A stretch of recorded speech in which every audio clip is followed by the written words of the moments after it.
Look at the stalker across the street. Look at the stalker over there. Watch him. Look at the stalker over there.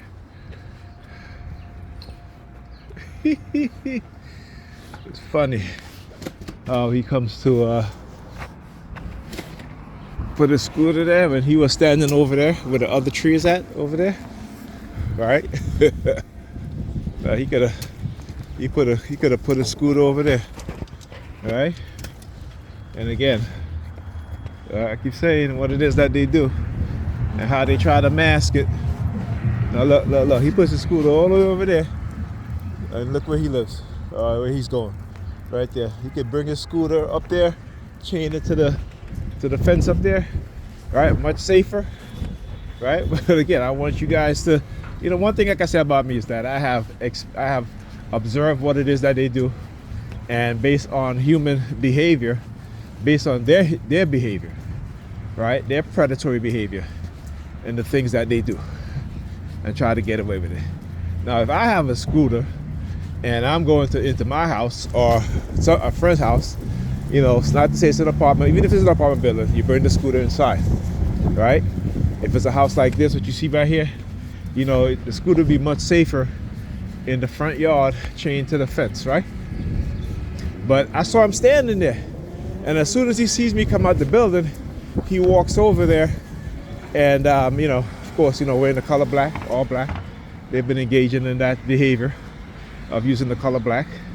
Even when I woke up this morning, New York Police Department, as soon as my alarm went off, they started using their sirens. Okay, and then I went back to bed, and I called Pam about 12:30. To ask her, not to ask her, but to ask her to ask her to make sure that Alyssa does the exercise that I gave her to do, right? In the in her science, math, and ELA book that I bought her, because her phone has been off all day yesterday. Now the reason why also because probably Pam spent the entire night out again, half the day and the entire night out again, right? And did not want Alyssa to bother her, so she may have taken her phone. And I keep telling her that's a horrible thing to do, because anything happen at night when you are away from our children, and I can't get in touch with them because I called Ethan. I spoke to Ethan earlier around 5 o'clock, and Alyssa had just woken up, so she was up all night the night before, and again, that's her mother, right? Because what her mother will do on the weekend, if she has to go out, she will let Alyssa sleep the entire day, so that way she's up all night, so at least one, this is how she is.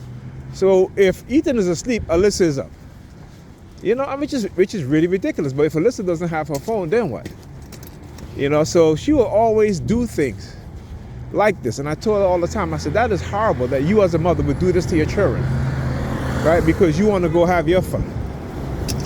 You know what I'm saying? So it's ridiculous. It's ridiculous. But anyhow, so I called her to ask her to make sure that she doesn't. About an hour later, I called Alyssa's phone, and of course her phone is still good. It just goes into voicemail, right? It just goes into voicemail. So it is ridiculous what it is that she does.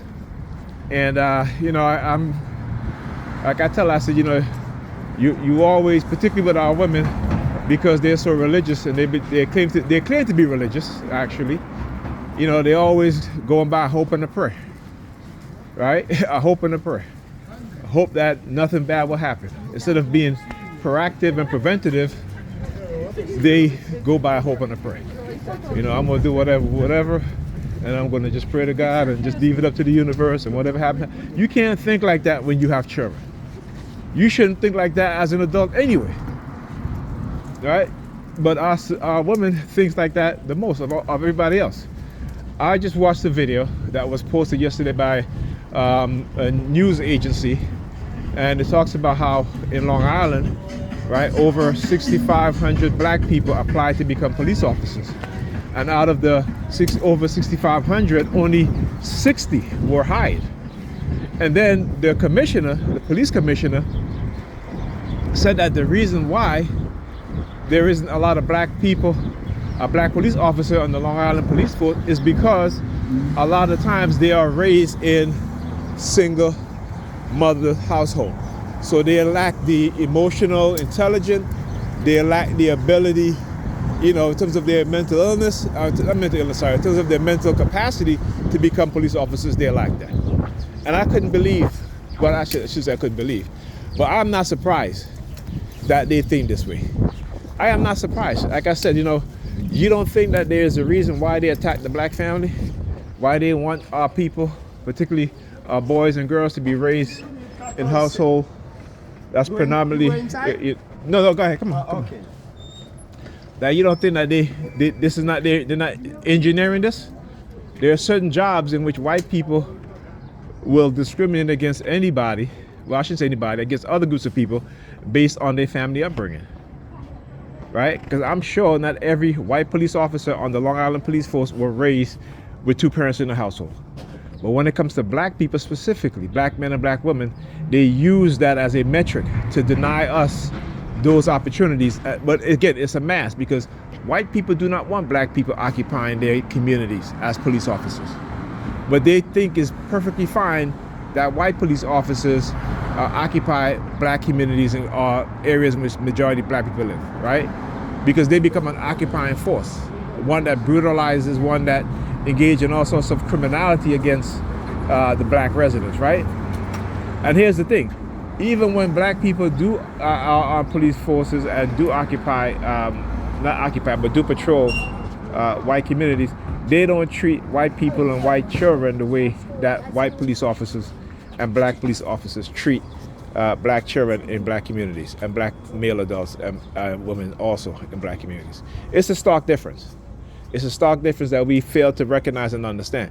But they recognize it, they understand it. This is why, like I said, the police commissioner can boastfully say, hey, it is because the majority of these people are raised in single family households, so they don't have the mental capacity to become police officers, to become law enforcement officers. Go read it. Go look at the video. I'm not, like I said, I don't just say this to say, right?